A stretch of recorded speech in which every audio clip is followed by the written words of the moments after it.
Last week we were looking at hazard actions within NARM 68, and this week we're back for more, and we're going to be heating things up as we take a look at firing and firing actions within NARM 68. So grab yourself a drink, strap yourself in, and let's head down to the game table and talk through how we fire in the game. So as mentioned in the intro, today we're going to be taking a look at firing within NARM 68.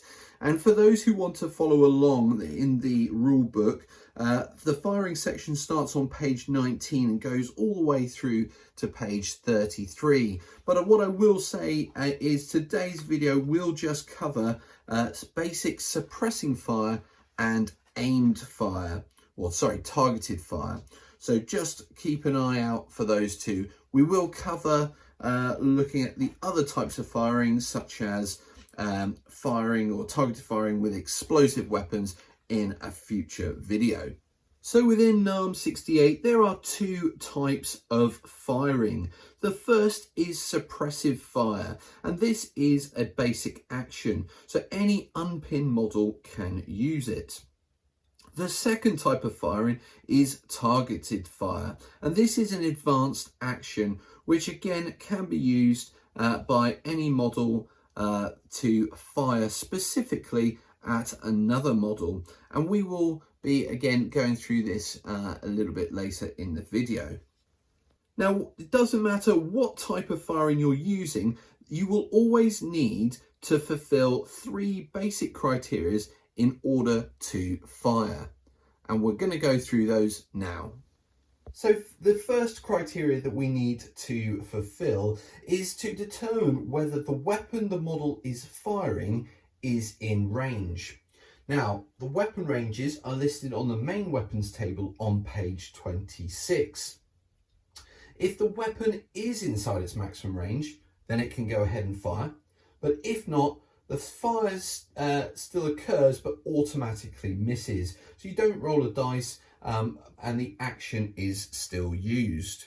So what we would do is, if we are firing from the point man here in this section at the target in the woods, we would need to measure that distance and compare to the range of the weapon in the main weapons table on page 26. Next up, we have the second criteria, which is whether the target is in arc of the model that's firing. Again, using the point man in this section as our example, firing at the target in the woods, we have to work out whether the target is in the front 180 arc of the figure moving. So we'll draw a line across it essentially, and everything to its front is in target. And we can see in this example that the target is in the 180 front arc of the model. Now, some vehicle mounted weapons will have different arcs, such as a pintle mounted machine gun, which can turn through 360 degrees. And this will be detailed in the vehicle's data card. So if the target is out of arc, they can't fire and no firing takes place. But if they are in arc, they can fire. So the third and final criteria that we need to meet to be able to go ahead with firing is whether the target is in line of sight from the shooting model or the firing model. Now, first of all, usually we can have a look from sort of the table edge and have a look whether the target is in sight. And this example in front of us is fairly straightforward. But if trees were in the way, stuff like that, you might not be able to tell. The best way to work it out is to get down to the eye level of the model. And so what I've done here is set the camera up behind the front chap in the patrol, and you can see straight towards the target in the distance. Now, in this example, we've got line of sight, and that means that we will be able to go ahead and do our firing action. However, if this was debated whether the target was in line of sight by the two players, then what we could do is a simple way of resolving this is to roll a d6, and on a 4+, the shot can go ahead because the target's in line of sight, and on a 1 to 3, it can't. Okay, so now we have determined that all 3 criteria for shooting are met, we can now go ahead and go through the steps required to do suppressing fire. So up first, we need to declare a suppressing fire. And that's a basic action which we would spend, and we would declare what weapon the fire is using, and we would nominate the target enemy model. So for this example, I'm going to declare that I'm using suppressing fire, which is a basic action. The chap in the front is going to use his M16 to target the chap in the sort of long bush area by the trees in the distance. Step 2 is to check the firing criteria, and that is the 3 steps that I explained at previously.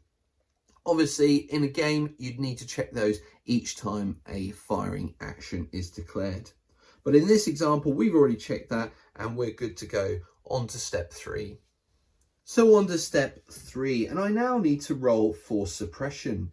Now, suppressing the enemy and the chance of suppressing them is dictated by how many bullets are flying around. And this is, we can see on page 21 in the suppressing fire table, we have to choose with our weapon what the action for that weapon is going to be.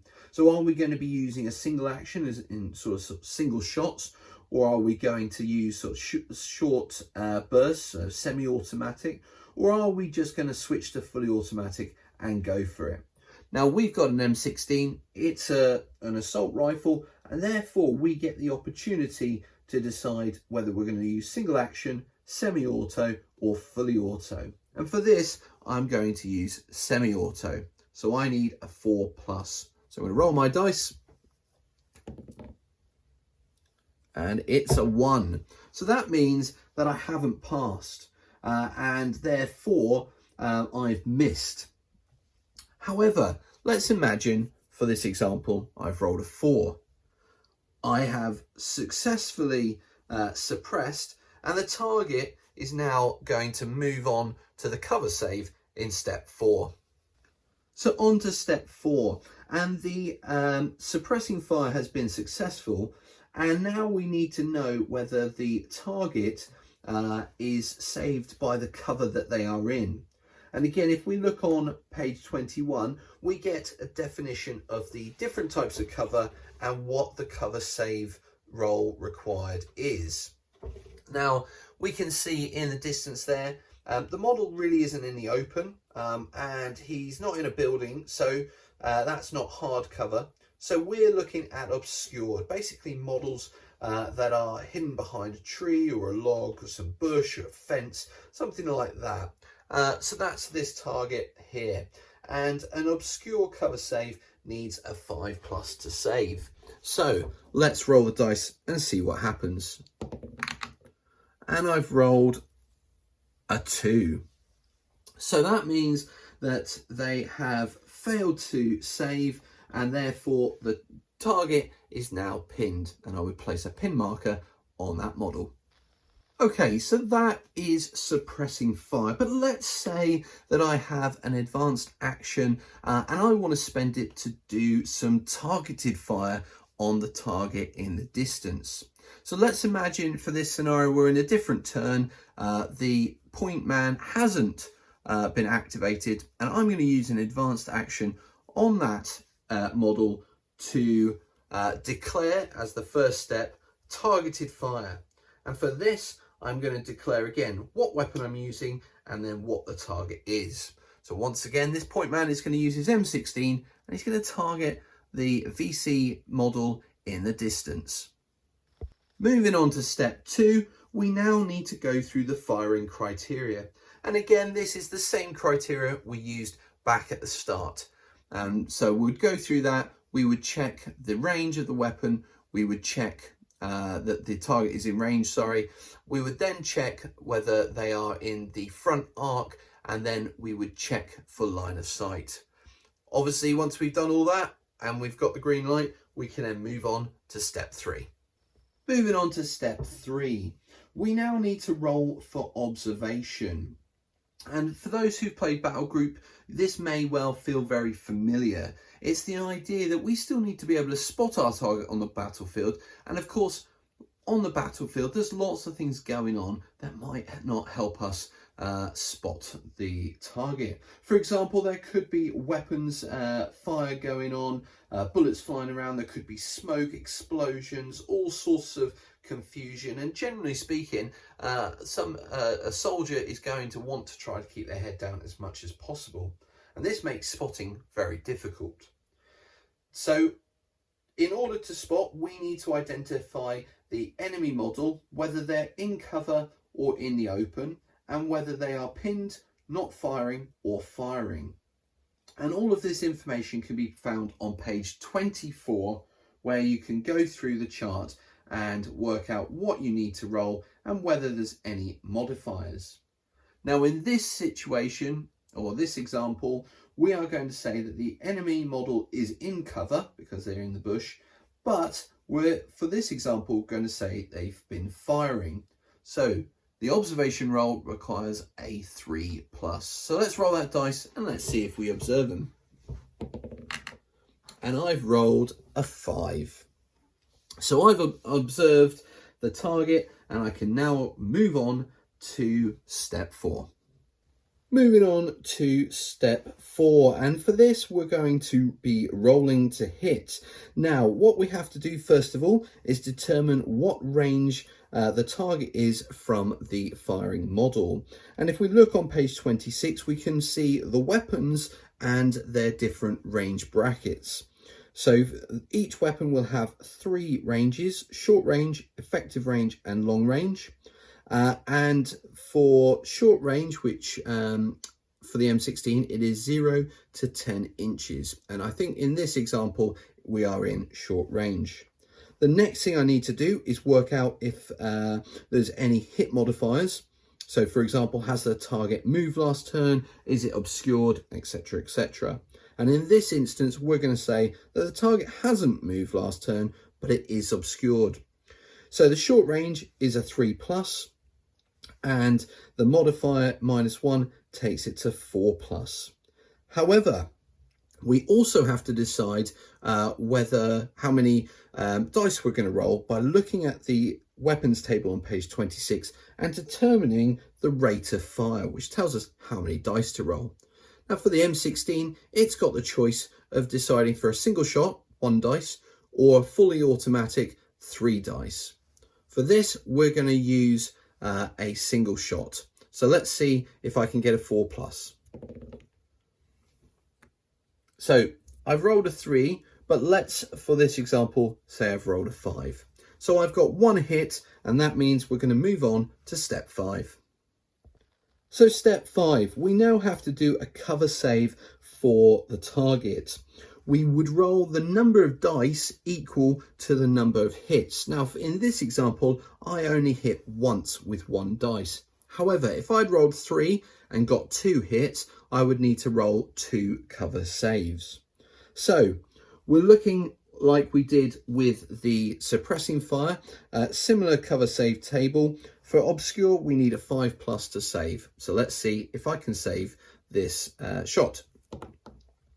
And I've actually rolled a 6, which would be a save, but for this example, we're going to imagine that I've rolled a 3 and not been saved. So now we're going to move on to step 6, the final step. Moving on to step 6, we now roll for each failed cover save to see what happens to the target. And essentially we're going to be rolling a D8 on the wounded table, which can be found on page 27. So I'm going to roll this D8 and we'll see what happens to the target.